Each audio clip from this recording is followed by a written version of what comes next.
Sickle cell anemia is a genetic disease that affects hemoglobin, the oxygen transport molecule in the blood. The disease gets its name from the shape of the red blood cells under certain conditions. Some red blood cells become sickle-shaped, and these elongated cells get stuck in small blood vessels so that parts of the body don't get the oxygen they need.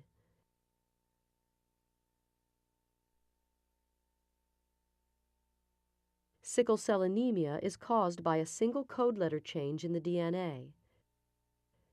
This in turn alters one of the amino acids in the hemoglobin protein. Valine sits in the position where glutamic acid should be. The valine makes the hemoglobin molecules stick together, forming long fibers that distort the shape of the red blood cells, and this brings on an attack. Sickle cell disease is a blood disorder that is inherited from both parents. This disorder is more common in certain ethnic groups, such as African Americans, Arabs, Greeks, Italians, Latin, and Native Americans. Normal red blood cells are very flexible and are circular in shape, resembling a donut. Their flexibility and shape allow them to travel freely through small blood vessels called capillaries. In persons with sickle cell disease, the red blood cells become crescent or sickle-shaped and also become inflexible. The abnormal cells stick inside the capillaries, blocking blood flow to vital organs. Persons with sickle cell anemia can have symptoms such as yellow-appearing eyes and skin, pale skin, delayed growth, bone and joint pain, increased risk for infections, development of leg ulcers, eye damage, anemia, and damage to the organs affected by the obstruction.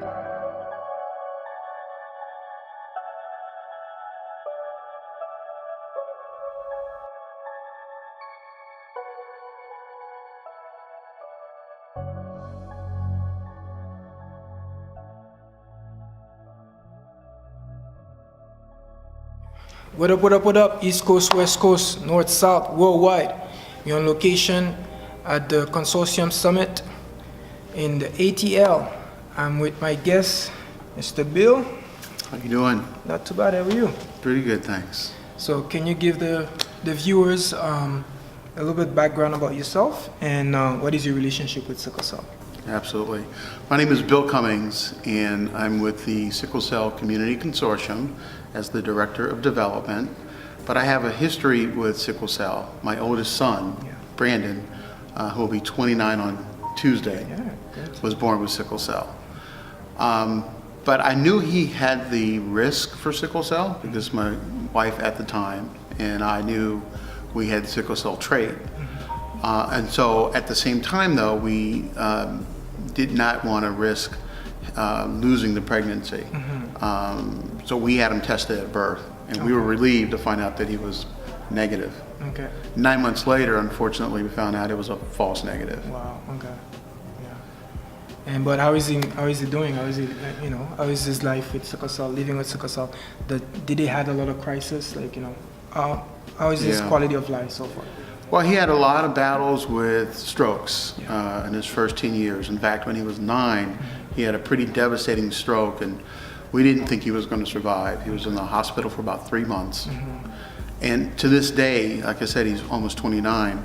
He needs the help of a wheelchair or other assistive devices to walk. But since I would say, age of 19, he's been very stable. He's had surgeries, he's had a transfusion protocol, and also hydroxyurea. Okay. So you actually kind of segue into what I was going to ask you. What kind of treatment is he on at this moment? So the hydroxyurea and the blood transfusions try to keep his sickle hemoglobin under a certain range. Is it blood exchange or is it blood straight transfusion? It's actual blood transfusion. Okay. He did have, when he was younger, a lot of exchange transfusions. But I think the way that was approached and the way he was treated has now been updated. Nowadays, patients have their transcranial Doppler velocities measured, and that's a better indicator of risk for stroke. But I think he because he's had so many silent strokes, it's just created a lot of additional problems. So a lot of the meds that he took were just to kind of control seizures and other kinds of problems. So in some ways, that's, I think, affected his ability to get fully independent, but that's a goal of mine to help him try to do so. Okay, that's great. But that's the thing, it's like there's a lot of misconception about sickle cell, and the public at large doesn't really fully understand what sickle cell is and how it affects people. And one of the thing is that sickle cell, to me, I call it the invisible disease, because it's something that affects us internally, and in the exterior you don't see, like, you know, I don't look like I'm sick, because in people's perception, being sick as its specific description, or, you know, physical attributes that, you know, let's say you connect cancer with somebody going to chemo and radiation and they lose their hair, right? So that will be one characteristic of people that battling with cancer. But for people with sickle cell, there's no specific characteristic.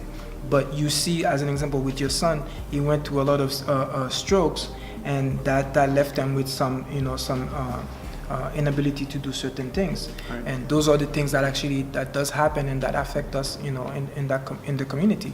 And we need to let people know about it, so that they can be, first of all, aware, and the second thing, we want people to be to have compassion and to have empathy, and so that, like, we'll be able to change the system and change the different things that affect us, you know. I have a story that kind of captures what you're saying. My son was coming to visit one summer after he had moved away and I'd remarried. He was probably about 8 years of age, and when he got off the plane, I could tell he was in a stroke. Speech was slurred, one side of his body was weak, and so I was panicked, frankly, and we went directly to the emergency room, where I told him exactly what was going on, and I felt I was sophisticated and I was understanding of his disease and was presenting the situation factually. They quickly got us into a room, but then nothing else happened. 45 minutes went by, and then I just lost it. I remember just, you know, going down the hallways, shouting at people, talking about, you know, he's having a stroke. This should be hydration that should have started. So many things. Priority. It should be like priority number one, because there's a how do you call that? There's a protocol in the hospital where you have, like, you know, like, let's say, like a green code, a yellow code, and a red code. Now, if I give them the benefit of the doubt, this was 1996. It was an area that probably didn't have a lot of sickle cell patients, and so I contacted the pediatric hematologist, who told me, leave that hospital, go across town, skip admissions, go right to the first floor where the pediatric ICU was, and they started an exchange transfusion. And so it went on for 6 consecutive hours. The doctors never left his bedside the whole time. And I thought, I was just at another hospital across town and they were casual about it. So to your point, yeah, how do you recognize a child who seems to be kind of normal, who's going through a life-threatening event, when you don't really see that patient population? It's rare, and even if you do, you're not sure what to do and how urgently to do it, and it's learning on the job at the potential expense of someone's life. Yeah, and that's unfortunately something that we need to change and we need to address. And having, you know, this the consortium, this summit, you know, to educate us about different aspects and different topics, it's one step towards the right direction. And I congratulate you guys for putting this together, and having all people coming together. Like, you know, I think that's the main objective. That's how we're going to be able to break barriers and affect change in the community.